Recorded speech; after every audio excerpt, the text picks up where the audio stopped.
Testing, testing, testing. JB here. Hope everyone's doing outstanding.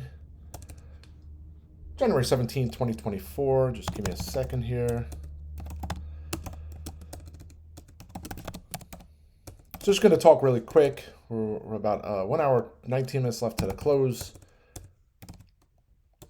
Talk a little bit about Massimo, right? Some news out just before. The Apple Watch ban has been reinstated. So interesting. There's also, Apple was a market chatter. Apple faces potential antitrust suit. I mean, there's a lot of things, and I can go into more detail at some other time. But obviously, I mean, if you're Apple, your job is to return shareholder value, grow your company, grow your business. So you're going to fight any claim to technology, patents, things like that. So I get their side of it, but there's certainly, when there's smoke, there's usually fire, right? So Apple has a history of trying to bypass, maybe licensing deals or, even acquiring the company to get technology. In lieu of that, they'll poach talent and folks from other companies, which is what they did with Massimo. So first I'll talk about MASI. I mean, here's a name, was one of my top 5 stocks for 2023. One of their products, and they're working a little further on, is with their watch, and they've had an oxygen sensor technology on their products already, and they pretty much poached the the CTO of MASI, went to Apple, and then Apple subsequently put it on their iWatch, their Apple Watch, excuse me. So, I mean, it's pretty obvious, but when you have a lot of lawyers, lots of pages of paperwork that they could file and things like that, it makes it tough to really, it's David and Goliath. You have this small $6 billion company versus a company that's worth trillions. So they went and got this pause on the Apple Watch ban, which was supposed to start December 26th. And then the ITC, I forget what the name of the who's in charge, the trademark, the patent, International Trademark Committee or whatever they're called, goes back and says, wow, this day should not have happened. The Apple Watch should be banned until this technology is removed. And then Apple was going to just it seemed like they were just going to do a software update and remove the oxygen sensor altogether, the ability to use it on new sales of the watch, which doesn't make sense. So for me, I have my Apple Watch, I have an oxygen sensor, so I'm allowed to use it, and with Massimo's technologies per se, but the folks who buy the new iterations of it don't have to. It just doesn't make sense to me. But needless to say, I put it yesterday. I don't know how, even if they're Apple's still able to sell the watch without that the ability to use the oxygen sensor, I don't see how that's nothing but bullish for Massimo. So we'll see how that plays out. The market reversed. It was 114 at the open yesterday, all the way up into the 120s. Today down to 120 or so. Big jump up to 123.50 or so after that news. We'll see what happens. Also, after the close yesterday, they took the. Hang on one second. Sorry, just trying to look at this. Bob Chapek, whoever you pronounce his name, the former CEO of Disney, came on the board of directors. So I think that's all bullish. I think it gets over 130 regardless of what goes on with this Apple fiasco. It's funny, if you read some of the posts yesterday and you go to FinTwit, some of the articles that are written about this whole situation between Massimo and Apple, it's almost like they're saying that the oxygen sensor is not a meaningful. It's not. It doesn't add any value to the Apple Watch. Nobody uses it. They should get rid of it anyway, right? But that argument only came up when this patent ruling came, right? So it's funny how you try to spin it, right? If Apple really didn't think there was it made sense to put it as part of their Apple Watch and part of they're going the way of health, right? So they want to figure out ways to people to be able to monitor health and their heart and their all those fun things. This is right in the wheelhouse, and all of a sudden now that there's a possibility that they stole a patent and technology, now it's a meaningless piece of technology that they put on the watch and should be removed. So it's funny how it works. Some people say they don't use the blood oxygen feature. I'm the same way. It's not something I look at. And back when we had COVID, that was a big buzzword. People were looking at their, oxygen levels. When you have low oxygen levels, you need to go to hospital, whatever. Um, but anyway, so that's that. That's MASI. Hopefully it gets to 130 by Friday. Well, maybe people haven't digested the news or haven't seen it. Maybe gets to 125 or so by the end of today. Would be nice. We'll see what happens, but still like this for 130 and above in the coming weeks. Burlington. Here's a name I followed over the last couple of years. I've traded some speculative lotto calls in and out. I haven't been nothing really long term, but more of a discount retailer. Stock fell all the way to 160 or so in November, and then great earnings. So that stock soared. Let's see if I don't even have the chart up here. Oh, actually, it was in the 130s. Excuse me. Then went up to 160 after earnings, and then found its consolidation between 180 and 190 over the last 2 months or so. And then finally this morning, Piper Sandler came out, upgraded the stock from neutral to buy, raised their price target to 240. I just think it's in a spot here where, especially if you can get over 200, I think it gets to 210 or so by the end of the week. Went and got some 202.50s, took some time to get going. Already locks them out for over 100% up. I'll hold the rest. It dipped. It hit once I sold. It was near 198. Dipped all the way back into the 193s, and it's back here 195.50. I think it heads over 200 tomorrow and Friday, pending any crazy shenanigans. If we continue to have weakness from China, or we have Fed speak. I think at 3:00 there's another Fed speaker. So definitely things to watch for. But I think if you look at some names that. Not saying it gets it soars to 230, 240, but I think there's an opportunity to play it for upside. So that's why I got those BURL Burlington calls.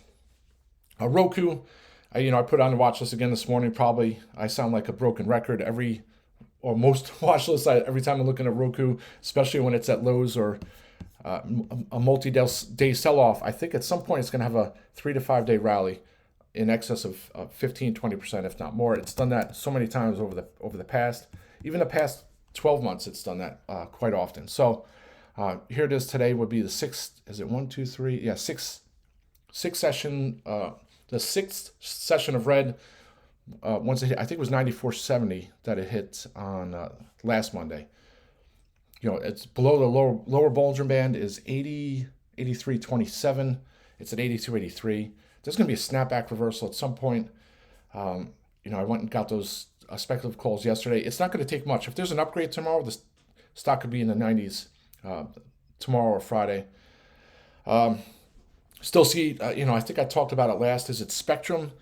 A nice article in the Wall Street Journal, I think it was last week as well, where they're looking for devices to be able to stream all the content that's out there. So back in the day when you were a cable service provider, you're just making sure that you have HBO, you have your local channels, you have cable channels and things like that. Now it's a totally different landscape where it's a la carte, and a lot of these cable providers with their set top boxes and things like that are not set up to be able to create a great experience for a customer. So if you're at home and you're trying to find what streaming service has this movie or this TV show, this episode, it's very hard to navigate that. And that's where, I think Roku's the best in breed, and that's why I think it continues to do well, because Roku's able to do that, where these other, I would call them legacy providers with legacy technology, they're trying to catch up, and they're spending billions of dollars to try and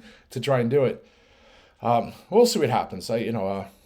Sometimes I'm very bullish biased on Roku. I think it heads much higher over the next couple of years as the shift from those cable providers to just an a la carte service.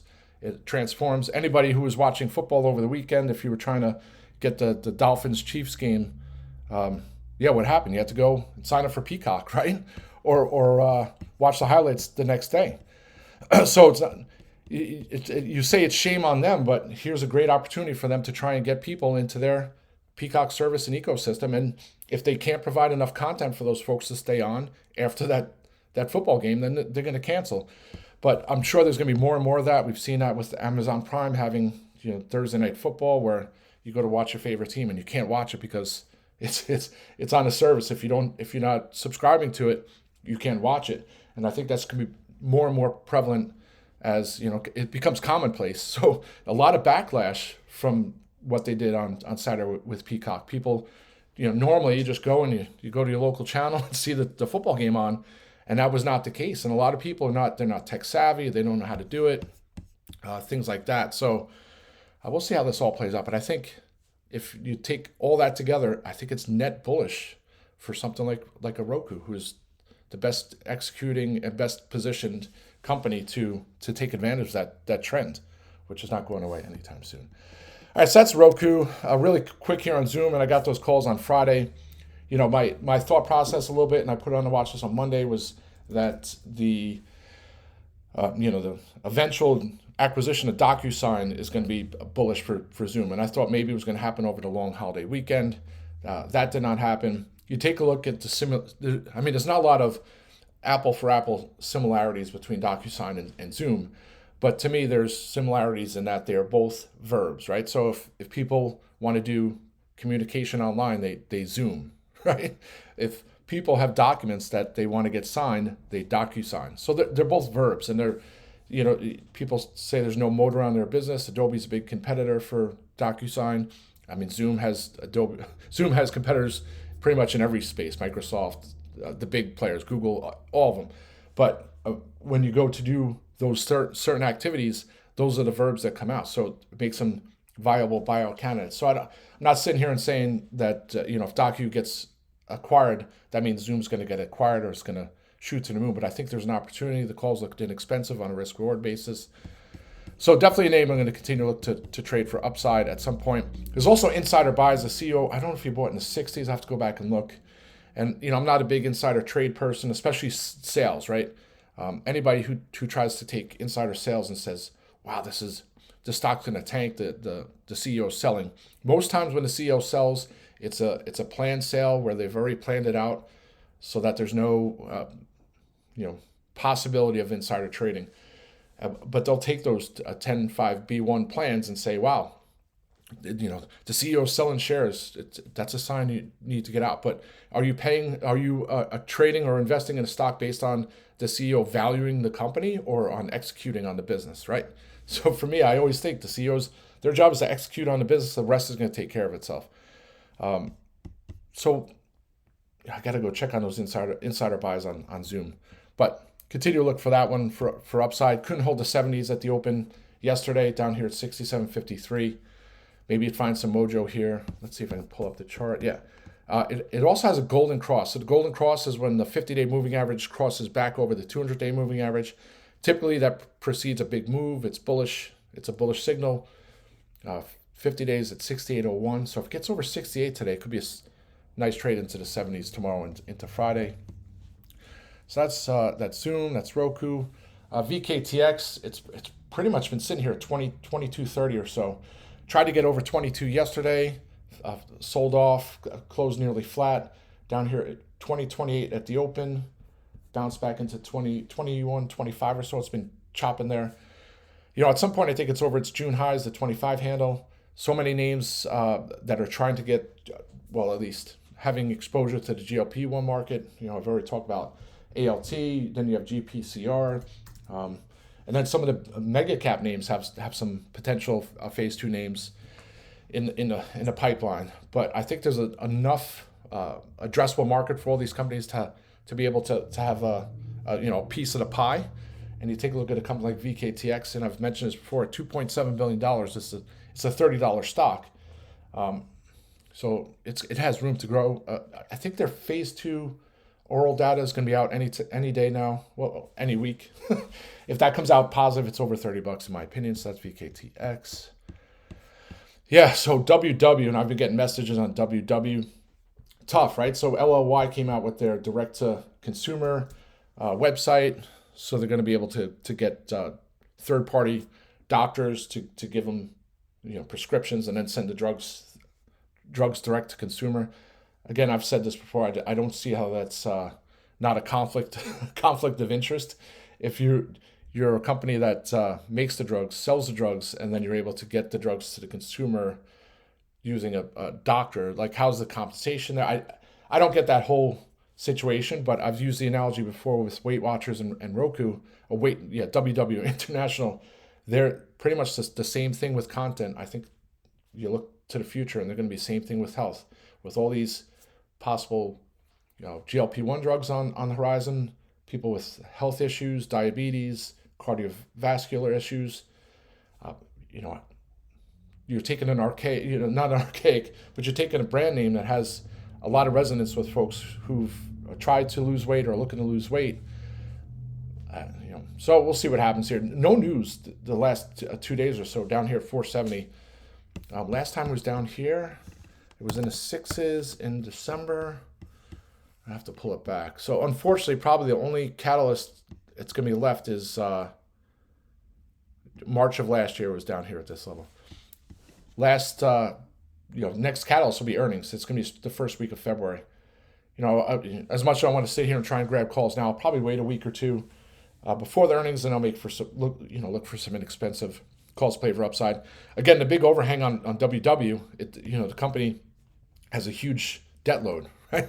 So if you're not generating, I think it's still $1.5 billion in debt. If you're, only generating $50 million in free cash flow, and you're not even paying down that debt, you start doing the math, and it's going to take them years to pay it down. But on the flip side, if they start executing, they start generating better profits, growing their subscriber base, then people start to look to the future and say, wow, maybe the stock goes to $25-$30. They can do a debt offering, pay it off, and be done with it. So we'll see what happens. But I'm still bullish the name. It's unfortunate that catalysts are not in the favor or direction of the company. There's really not much they're going to be able to say unless they come out with a pre-announce. But you have to think, and I've been seeing more ads on TV for WW. So that for the first time in their history, they had a back-to-back quarter of member growth outside of the end of the year into the new year. Typically, it's seasonal, so they'll have a big bump in members to start the year, and then it just gradually decreases till the end of the year, and then another big bump to start the year, and then a gradual decrease. But this year, there was a increase in subscriber growth between first and second and third quarter. First time that's ever happened. And that was without any added marketing and advertising spend. Seems they're spending a little bit on advertising. Maybe I'll see a bigger bump there. They have their new reset on their platform and website. So hopefully, it starts to bode well for the stock and the company and member growth, things like that. I think that's it, folks. This is, it's a tough environment. Let's see if I can pull up the SPY chart. But 467.50, between 467.50 and 475 on the SPY, seems like that's been a chop zone. And today and yesterday, it almost seems like we've had back-to-back days of 2% sell-offs, but that hasn't been the case. It seems like some of the names that have run up towards the end of the year and then to this year have started to give back a lot of those gains. Redfin, Zillow, trading names I'm in, Fiverr, Chewy, yeah, and those names were on fire for a couple weeks. So we'll see. Maybe we get a little pull or a little consolidation today and tomorrow, and then we start to head back up, and then finally test that 480 and get to all-time highs on the SPY. That'd be great. And then China, right? It always seems that when we have situations in Asia in regards to their numbers and the market performance, always seems to be either the start of the year or August. So GDP numbers came out overnight, disappointed, and you look at names like Baidu. I mean, it's tough because people are just looking at the overall China economy, and you look at a name like Baidu that has posted great results in spite of that, and here it is down at $101. Tough to try and get ahead of that or catch a falling knife, but at some point you have to think Baidu's going to get going. Maybe it's going to need its earnings report. Who knows? And I think that's it, folks. Thanks for listening. It's about 3 o'clock here. We have 1 hour left to the close. We'll love to see a nice move here to the upside. Where's BUR? Yeah. Back up. All right, good. AGYS. So Agilysys, one of my top 5 stocks for this year. They report earnings, I believe it's Tuesday of next week. Is it the 22nd? So as much as I would like to look for some calls, it's illiquid, so it's tough to trade anyway. I'll probably wait to earnings next week. They actually got an upgrade from Oppenheimer last week. Took them up to $95 price target from 85. I'll probably just stand pat for now, but obviously like that name being one of my top 5 stocks. I think it heads over $100 at some point in the first couple of months of this year. And that's it, folks. Let's have a great day. Rock and roll.